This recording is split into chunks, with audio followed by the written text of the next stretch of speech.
Doctor ஆகணுங்கிறது உங்களோட கனவா? அப்போ அந்த கனவை நனவாக்க உங்கள் Vidhu NEET coaching academy future doctors ஆக உடனே கால் பண்ணுங்க. பிரகாஷ் ராஜ் அப்புறம் பிரணிதான் ஒரு பெரிய 28-29 பேர் மேல சினிமா நடிகர்கள் மட்டும் கிடையாது, இன்ஸ்டா இன்ஃப்ளூயன்சர்ஸ், யூடியூப் இன்ஃப்ளூயன்சர்ஸ், ஒரு தொலைக்காட்சி நிகழ்ச்சி தயாரிப்பாளர்கள்னு ஒரு பெரிய பட்டியல் போட்டு எல்லாருக்கும் சம்மன் அமைச்சிருக்காங்க. இந்த கேமே ஒரு கேமிங்கா இருக்கு அப்படின்னா அதை மொத்தத்துக்கு அதை வந்து பேன் பண்ணிடலாமே. தடை செய்யப்பட்ட சில ஆன்லைன் கேமிங்க்கு இவங்க ப்ரொமோஷன் பண்ணாங்க, அதுதான் குற்றச்சாட்டு அப்படின்னு போடுறாங்க. ஏற்கனவே ஒரு 2 வருஷத்துக்கு முன்னாடி பிரகாஷ் ராஜ் வந்து நான் வந்து 2016-17 இது மாதிரியான ஒரு நடந்தது, எனக்கு அதில் ஒரு பிரச்சனை தெரிஞ்சவொடனே அதை நான் ரிலீவ் ஆகிட்டேன், இனிமேல் அது மாதிரி பண்ண மாட்டேன் அப்படின்னு அவர் ஒரு விளக்க வீடியோவும் கொடுத்துருக்காரு. இவங்களை வச்சு பயன்படுத்தி அந்த நிறுவனங்கள் இவங்கள்ட்ட வந்து தப்பான ஒரு இன்ஃபர்மேஷனை கொடுத்துட்டு இவங்களை வச்சு ப்ரொமோஷன் பண்ணியிருக்கா, இல்லை தப்பான டாக்குமெண்ட்டை காமிச்சு பண்ணியிருக்காங்களா, இல்லை இவங்க தெரிஞ்சே பண்ணியிருக்காங்களா அப்படிங்கிறதெல்லாம் விசாரணையில் தான் தெரியும். நம்ம ஆன்லைன் ரம்மி, ஆன்லைன் கேமிங்க்கு வந்து ப்ரொமோஷன் பண்ணுறாங்க நடிகர்கள், அதனால் வந்து அவங்க சமூக அக்கறை இருக்குன்னா அவங்க படத்தில் இருக்கா? முதல்ல படத்தில் இருக்கா? நீங்கள் சொல்லுங்கள், படத்துலேயே அவங்க ஏதாவது ஒரு மெசேஜ் சொல்கிறாங்களா? சினிமாங்கிறது என்டர்டைன்மெண்ட் தான், அதில் வந்து மெசேஜ்லாம் சொல்ல வேண்டிய அவசியம் இல்லை. குறைந்தபட்சம் தவறான விஷயத்தை சொல்லாமல் இருக்காங்களா? பாட்டிலோட வர்றது, பாட்டில் தூக்கி உடைக்கிறது, சீரட்டை தூக்கி போடுறது, எப்படி ட்ரக்கு கடத்துறது, எப்படி அதை பயன்படுத்துறதுங்கிற முதற்கொண்டு டீட்டெயிலிங்காக வந்து ஒரு மாஸ் ஹீரோ பண்ணி காட்டுறாரு. ஓப்பனிங் சீன்லேயே பாட்டிலோட தானே வர்றாரு, பாட்டில் உடைச்சிட்டு தானே வர்றாரு. ஒரு இந்தியாவை பொறுத்தவரை பார்த்தீங்கன்னா ஒரு ஆப் போனால் இன்னொரு ஆப் வருது. பப்ஜி வந்து தடைன்னு சொன்னால் வேற ஒன்று விடுறாங்க, அதுக்கு பதிலாக ஃப்ரீ ஃபயர்னா அதுக்கு வேற ஒன்று தராங்க. இந்த மாதிரி வேற தான் போது ஒழிய அந்த ஆப்ல ஏன் இவ்வளோ சிக்கல்? தமிழ் இந்தியாவை பொறுத்த வரைக்கும் சைபர் செக்யூரிட்டி அப்படிங்கிறது இன்னும் கொஞ்சம் வீக்காக தான் இருக்கு, அதை ஒன்றும் கொஞ்சம் இம்ப்ரூவ்மெண்ட் பண்ணணும். ஏதாவது ஒரு வழியில் நம்மளை வந்து சீட் பண்ணிட்டு தான் இருக்காங்க. ஒரே ஒரு மெசேஜ் அனுப்பிச்சா போதுன்றான். 50க்கும் மேற்பட்ட உலக நாடுகளில் 100 கோடிக்கும் அதிகமான ஆகாயம் தமிழ் பார்வையாளர்களுக்கு பேரன்பும் திருநன்றி. உலகெங்கும் வாழும் ஆகாயம் தமிழ் நெஞ்சங்களுக்கு கிறிஸ்டியின் அன்பு வணக்கம். நம்மோடு சினிமா மற்றும் அரசியல் விமர்சகர் திரு சுபேர் இணைந்திருக்கிறார். வணக்கம் சார். வணக்கம். எப்படி இருக்கீங்க சார்? நல்லா இருக்கு சார். இந்த ஆன்லைன் சூதாட்டம் அதை பற்றி நிறைய நம்ம பேசியிருக்கோம். அந்த செயலிக்கான ப்ரொமோஷன் மட்டும் தொடர்ந்து நடந்துக்கிட்டே இருந்துச்சு, நிபந்தனைகள் உட்பட்டதுன்றலாம் போட்டுட்டு இருந்தாங்க. ஆனால் இப்போ ஒரு கட்டத்துக்கு போயிட்டு 29 பேர் வந்து இதை ப்ரமோட் பண்ணியிருக்கீங்க, நீங்கள் விளம்பரத்தை நடிச்சிருக்கீங்கன்னு சொல்லிட்டு நிறைய நடிகர்கள், அதாவது பாரபட்சம் இல்லாமல் தென்னிந்தியா வட இந்தியாலாம் பார்க்காம மொத்தமாக வந்துட்டு நீ கேஸ் போட்டிருக்காங்க. என்ன நடந்துட்டு இருக்கு சார்? ஆந்திராவை சேர்ந்த ஒரு நபர் வந்து அங்கே ஒரு வழக்கு போடுறார். அதாவது என்ன சொல்கிறாருன்னா, இந்த மாதிரி செலிபிரிட்டிஸ் வந்து ஆன்லைன் கேமிங்கை வந்து அதை ப்ரொமோட் பண்ணக்கூடிய மாதிரி போடுறாங்க, இதனால் நிறைய பாதிப்புகள் ஏற்படுது, அவங்க மீது வழக்கு போடணும்னு அதை போடுறாரு. அந்த வழக்கு வந்து அமலாக்கத்துறைக்கு போகுது. அமலாக்கத்துறை தான் இன்றைக்கி கிட்டத்தட்ட விஜய் தேவர்கொண்டா, பிரகாஷ் ராஜ், அப்புறம் பிரணிதான் ஒரு பெரிய 28-29 பேர் மேலே சினிமா நடிகர்கள் மட்டும் கிடையாது, இன்ஸ்டா இன்ஃப்ளூயன்சர்ஸ், யூடியூப் இன்ஃப்ளூயன்சர்ஸ், ஒரு தொலைக்காட்சி நிகழ்ச்சி தயாரிப்பாளர்கள்னு ஒரு பெரிய பட்டியல் போட்டு எல்லாருக்கும் சம்மன் அமைச்சிருக்காங்க 28 பேருக்கு. அதில் விஜய் தேவர்கொண்டா தரப்புல வந்து என்ன சொல்கிறாங்கன்னா, நாங்கள் வந்து இது வந்து ஒரு கேமாக தான் நாங்கள் இதுக்கு வந்து ப்ரொமோட் பண்ணோம், இதுக்கு இவ்வளோ தூரம் இருக்காதுன்றது அவங்க தரப்பில் ஒரு விளக்கம் கொடுத்துருக்குறாங்க. இதில் நமக்கு என்ன கேள்வி அப்படின்னா, இந்த கேமே ஒரு கேமிங்காக இருக்குது அப்படின்னா அதை மொத்தத்துக்கு அதை வந்து பேன் பண்ணிடலாமே. தடை செய்யப்பட்ட சில ஆன்லைன் கேமிங்க்கு இவங்க ப்ரொமோஷன் பண்ணாங்க, அதுதான் குற்றச்சாட்டு அப்படின்னு போடுறாங்க. ஏற்கனவே ஒரு 2 வருஷத்துக்கு முன்னாடி பிரகாஷ் ராஜ் வந்து நான் வந்து 2016-17 இது மாதிரியான ஒரு நடந்தது, எனக்கு அதில் ஒரு பிரச்சனை தெரிஞ்சவொடனே அதை நான் ரிலீவ் ஆகிட்டேன், இனிமேல் அது மாதிரி பண்ண மாட்டேன் அப்படின்னு அவர் ஒரு விளக்க வீடியோவும் கொடுத்துருக்காரு. இப்போ விஜய் தேவர்கொண்டா தரப்புல வந்து அவங்களும் விளக்கம் போட்டிருக்கிறாங்க. இதுதான் இந்த இதோடைய பிரச்சனை. இதை பொறுத்த வரைக்கும் என்னென்னா, இதை வந்து தடை செய்யப்பட்டது இருக்கா, அப்ரூவ் பண்ணப்பட்ட கேம் இருக்காங்கிறதுலாம் தெரியல. இப்போ இதில் 2 விதமாக இருக்குது. இப்போ இவங்க சொல்கிறதுனா தடை செய்யப்பட்ட கேமுக்கு வந்து இவங்க ப்ரொமோஷன் பண்ணாங்கிறதான் இப்போ குற்றச்சாட்டுகள். இதுக்கு இடி தரப்புலேருந்து நோட்டீஸ் அனுப்பிக்கப்பட்டிருக்கு அமலாக்கத்துறையில். அவங்க எல்லாம் சம்மன் அனுப்பிச்சப்பட்டு அவங்க பேசிட்டு அடுத்த கட்ட மூவ் எப்படி இருக்க போகுதுன்னு தெரியும். ஓகே. ஆனால் இது தொடர்ந்து ஒரு குரலாக இருந்துகிட்டே இருந்துச்சுல்ல சார்? ஒரு பக்கம் நியூஸ் வந்துக்கிட்டே இருக்குது, சூதாட்டத்தினால நான் இந்த செயலி யூஸ் பண்ணி இன்றைக்கி இவ்வளோ பிரச்சனையாச்சு, குடும்பத்தோட தற்கொலை பண்ணதெல்லாம் பார்க்குறோம். ஆனால் இன்னொரு பக்கம் ப்ரமோஷன் நடந்துகிட்டு இருந்துச்சுல்ல, அப்போ தெரியாத நடிகர்களுக்கு? இல்லை, தெரியாதா தெரியுமா அப்படிங்கிறதை தாண்டி அவர்களை பொறுத்தவரைக்கும் அது ஒரு ப்ராடக்ட், ஒரு கேமு, அப்ரூவ் கொடுத்த ஒரு கேமுக்கு நம்ம எப்படி இப்போ நீங்கள் தடை செய்யப்பட்ட ஒரு மதுபானமோ தடை செய்யப்பட்ட மது வகையிலோ அப்படி நீங்கள் அதுக்கு வந்து நீங்கள் வந்து ப்ரொமோஷன் பண்ணால் அவங்களுக்கு தெரியும் தப்பானு. எல்லா சேனல்லையும் வருது, எல்லா டிவிலையும் வருது, எல்லா சோஷியல் மீடியா பிளாட்ஃபார்ம்லேயும் வருது. அப்படிங்கிற போது அவங்க சரி எல்லாரும் பண்ணுறாங்க அப்படிங்கிற மாதிரி அதுலேயுமே டேர்ம்ஸ் அண்ட் கண்டிஷன்ஸ் போடுறாங்கல்ல? ஆமாம், போட்டுறாங்க இல்லையா? அதை நம்பி தானே அவங்க போகிறாங்க. இப்போ அந்த கவர்மெண்ட்டு அதுக்கு அப்ரூவலே கொடுக்காத ஒரு விஷயத்திற்கு இவங்க பண்ணியிருக்கிறாங்க அப்படின்னா இதை வந்து நம்ம வந்து கேட்கலாம். அப்ரூவல் கொடுத்தப்பட்ட விஷயத்துக்கு நாங்கள் பேசுகிறேன் அப்படின்னு அவங்க பாயிண்ட் ஆஃப் வியூவில் சொல்லுவாங்க. ஆனால் என்ன சொல்கிறாங்க, அதில் ஒரு மொத்தமாக வந்து ஒரு லைசன்ஸ் வாங்கிட்டு சில இதை மட்டும் அப்ரூவ் பண்ணுறதுல பண்ணுறாங்க, சில இதை வந்து அப்ரூவ்டு இல்லாத பேன் பண்ணப்பட்டதுக்கும் இவங்க சேர்ந்து பண்ணிட்டாங்க. இதை யார் இவங்களை ஏமாத்துறான்னு தெரியல. ஃபஸ்ட்டு இவங்களை வச்சு பயன்படுத்தி அந்த நிறுவனங்கள் இவங்கள்ட்ட வந்து தப்பான ஒரு இன்ஃபர்மேஷனை கொடுத்துட்டு இவங்களை வச்சு ப்ரொமோஷன் பண்ணியிருக்கா, இல்லை தப்பான டாக்குமெண்ட்டை காமிச்சு பண்ணியிருக்காங்களா, இல்லை இவங்க தெரிஞ்சே பண்ணியிருக்காங்களா அப்படிங்கிறதெல்லாம் விசாரணையில் தான் தெரியும்.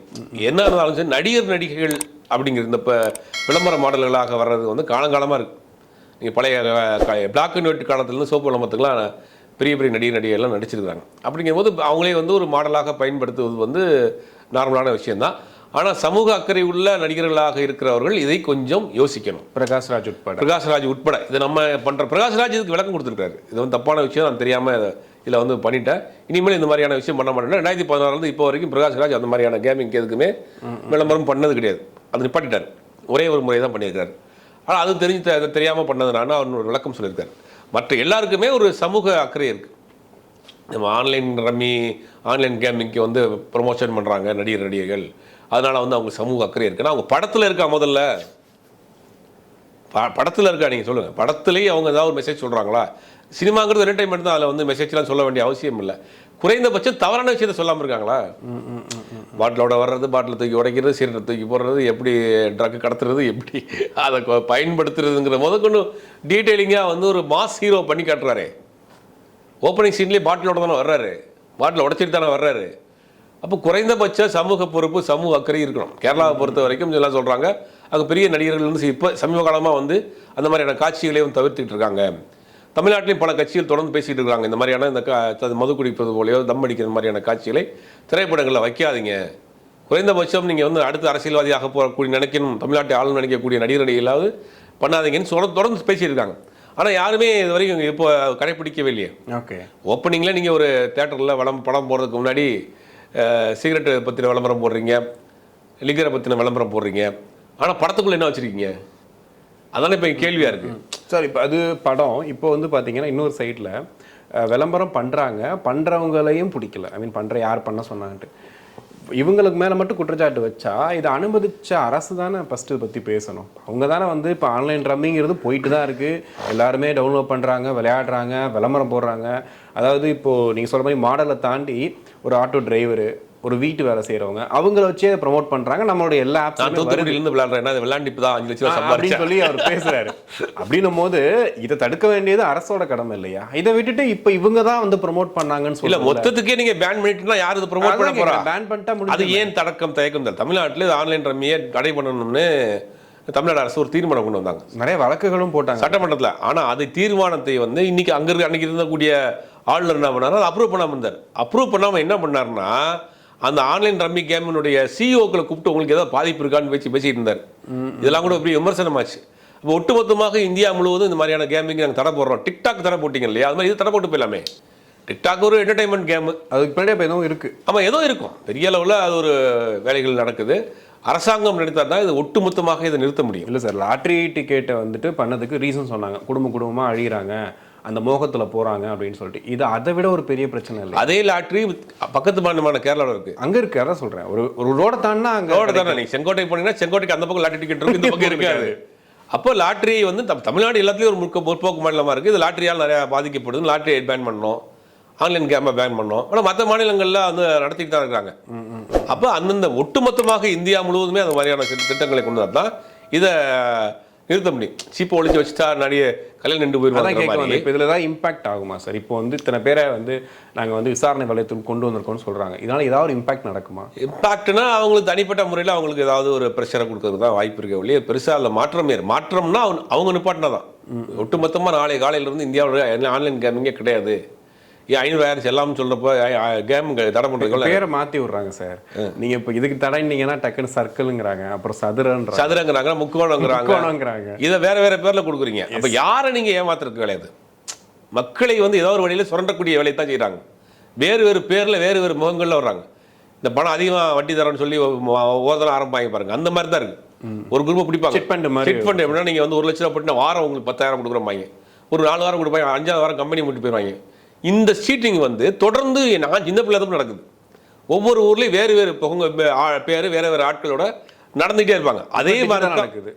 டிஃப்ரெண்டாக நடக்கும். அதே மாதிரி தான் ஏறக்குறைய இந்த கேமிங் தான், ஆன்லைன் கேமிங் தான். ஒரு இதை வந்து நீங்கள் சொன்ன மாதிரி பேன் பண்ணால் இன்னொன்று வந்து வேறு பேரில் வருது, பட் அதே சேம் தான். ஒட்டுமொத்தமாக இந்த மாதிரியான ஆன்லைன் கேமிங்கை வந்து தடை பண்ணால் தான் மொத்தமாக வந்து நம்ம அதை க்ளோஸ் பண்ண முடியும். இப்போ விட்டுட்டிங்கன்னா வேறு வேறு பேரில் வேறு வேறு ஆட்களை வச்சு பண்ணுவாங்க. இந்த நடிகரில் பண்ணல, வேற ஒரு நடிகரை வச்சு பண்ண என்ன பண்ணுவீங்க? ஓகே. அப்போ இது நடிகர் மேல் குற்றம் கிடையாது. ஒட்டுமொத்தமாக அரசாங்கம் தீவிர நடவடிக்கை எடுக்கணும். தீவிரமான நடவடிக்கை எடுத்து மொத்தமாக க்ளோஸ் பண்ணால் தான் வழியை. இது ஒரு பரபரப்பான செய்தி 2 நாளைக்கு இருக்கும். அப்போ அவங்க தரப்பில் போய் விளக்கம் கொடுத்தாங்கன்னு வச்சுங்களேன். ஓகே. நான் வந்து ஒரு மாடலாக பண்ணேன், எனக்கு அதில் உள்ள என்ன பண்ணுறாங்கன்னு தெரியாது, அப்படி தான் விளக்கத்தை கொடுத்து தான் ஃபைனை கட்டிட்டு வந்துட்டாங்கன்னா முடிஞ்சு போகும். அது இது தீர்வு. இதை நோக்கி பாருங்கள் எத்தனை பெரிய பெரிய இதில் வந்து இதில் என்னென்னா, இந்த லாட்ரி டிக்கெட் வாங்குற மக்களாவது அப்பாவி மக்கள்லாம் போயிட்டு இருந்தாங்க. அது அறியாமையில் அவங்க போய் லாட்ரி டிக்கெட் வாங்கி ஒரு ஆசையில் வாங்கி அந்த உயிர்கள் போயிட்டு இருந்துச்சு. அது தமிழ்நாடு அரசு பேன் பண்ணிட்டாங்க. கிட்டத்தட்ட 10-20 வருஷமாக தமிழ்நாடு லாட்ரி கிடையாது. இது எல்லாமே மெச்சூர்டான ஆட்களாக இருக்காங்க, ஹை ப்ரொஃபைலில் இருக்க ஆட்களாக இருக்காங்க, படித்த ஆட்களாக இருக்காங்க. ஒரு போலீஸ் ஆஃபீஸர் இறந்து போயிருக்காரு. அதான் ஒரு நாளைக்கு 50,000 ரூபாய் இன்வெஸ்ட் பண்ணுறாங்க. அந்த அவன் பண்ணிட்டு இருக்கான். ஒரு போலீஸ் ஆஃபீஸர் அவர் இறந்து போயிருக்காரு இதில், இந்த கேமில் மாட்டி. ஒரு ஒரு குடும்ப சென்னையில் சேர்ந்த ஒரு குடும்பத்தில் அந்த குடும்ப தலைவர் வந்து குடும்பத்தோட இறந்துருக்காரு. இந்த மாதிரி நிறைய செய்திகள் கேட்குறோம். ஆனால் இது முற்றிலுமாக தடை பண்ண வேண்டியது அரசாங்கம் தான். ஓகே. இல்லை சார், சீனாவில் அதை பற்றி பேசும்போது பார்த்தீங்கன்னா இன்னொரு நாடுகள் உழவு பார்த்துடக்கூடாது, எங்களுடைய இன்ஃபர்மேஷன் வெளியே போகக்கூடாதுன்னு சொல்லிட்டு மொத்தத்தையும் பேன் பண்ணிட்டு அவனுக்கே ஒரு தனி ஆப்பே உருவாக்கி பண்ணிட்டு இருக்காங்க. அந்த மாதிரி நம்ம தமிழ்நாட்டை பொறுத்தவரை, இந்தியாவை பொறுத்தவரை பார்த்தீங்கன்னா ஒரு ஆப் போனால் இன்னொரு ஆப் வருது. இப்போ பப்ஜி வந்து தடைன்னு சொன்னால் வேற ஒன்று விடுறாங்க, அதுக்கு பதிலாக ஃப்ரீ ஃபயர்னா அதுக்கு வேற ஒன்று தராங்க. இந்த மாதிரி வேற தான் போது ஒழிய அந்த ஆப்பில் ஏன் இவ்வளோ சிக்கல்? இல்லை, இந்தியாவை பொறுத்த வரைக்கும் சைபர் செக்யூரிட்டி அப்படிங்கிறது இன்னும் கொஞ்சம் வீக்காக தான் இருக்குது. அதை வேணா கொஞ்சம் இம்ப்ரூவ்மெண்ட் பண்ணணும். ஏதாவது ஒரு வழியில் நம்மளை வந்து சீட் பண்ணிட்டு தானே இருக்கான். ஒரே ஒரு மெசேஜ் அனுப்பிச்சா போதுன்றான். ஒரு மெசேஜ் நீங்கள் ஓப்பன் பண்ணீங்கன்னா உங்களுடைய அவேர்னஸ் கொடுக்குறாங்க, அதுக்கான சொல்யூஷன் கொடுக்க மாட்டாங்க. செக்யூரிட்டி டைட் பண்ணணும், சைபர் செக்யூரிட்டியை டைட் பண்ணணும். சைபர் கிரைம் வந்து நாளுக்கு நாள் அதிகரித்துக்கிட்டே போகுது இந்தியாவில். ஏன்னா நம்ம டிஜிட்டலில் மாறிட்டோம், எல்லாமே டிஜிட்டலாக போயிட்டு இருக்கு. நீங்கள் இப்போ ஃபோன் பில் கட்டுறதுலேருந்து எல்லாமே நம்ம ஆன்லைனில் பண்ணுறோம். இப்போ ஆன்லைன் நம்ம அதிகம் யூஸ் பண்ணுறோம், டிஜிட்டல் அதிகம் யூஸ் பண்ணுறோம். அப்படிங்கும் போது அது செக்யூரிட்டி இருக்கா, சைபர் செக்யூரிட்டி இருக்காங்கிறது தெரியல. எங்கேயோ ஒரு இடத்துல நார்த் ஈஸ்ட்ல உட்காந்துட்டு நம்மகிட்ட இருக்க அக்கௌண்ட் காசு எடுத்து போயிடறான். வீடியோ கால் வராங்க சார், வீடியோ கால் வரானுங்க, தமிழும் தெரிய மாட்டேங்குது. வந்து தமிழ் தெரியாமல் நம்ம ஏமாத்திட்டு போயிடறான். அதெல்லாம் வந்து ஒரு பெரிய வேணும். அப்போ வந்து சைபர் செக்யூரிட்டி எந்த அளவுக்கு இருக்கு, ஃபோன் நம்பரே போடுறான், அந்த ஃபோன் நம்பரே நமக்கு தெரியுது, அந்த ஃபோன் நம்பர் ட்ரேசர் பண்ணி பிடிக்க முடியல. நார்த் ஈஸ்ட்ல ஒரு கிராமமே முழுவதுமே அந்த தொழில் தான் பண்றாங்கன்றாங்க. ஒரு கிராமமே இதுக்காக இருக்கு.